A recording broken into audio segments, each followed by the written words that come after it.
Reporters Rank 3, Tester, mă doare la bască, level 30.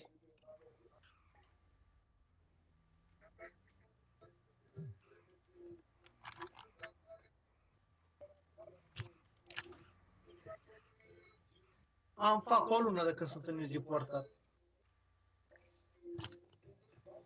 Facțiuni. Săruna mamaie. Oh, două aplicații noi. Clar, i-am Ce dat faci?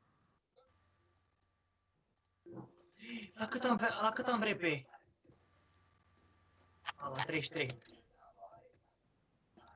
Pot să mă plin cu elicopterul de facțiunea, cu nu cred, aia îmi place cel mai mult.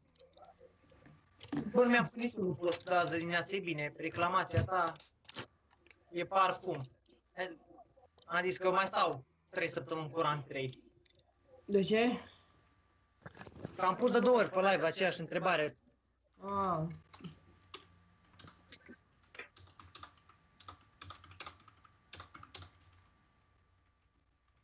Uite, am zis să plouă.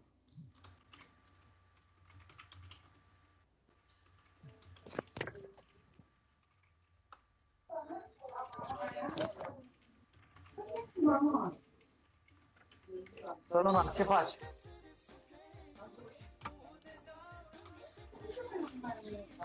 Dacă nu vrem să vină.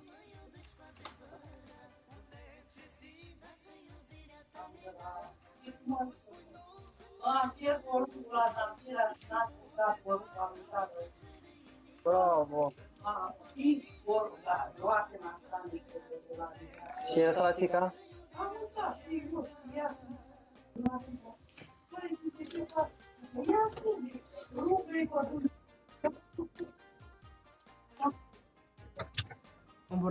Comportament non-reputat. Bă,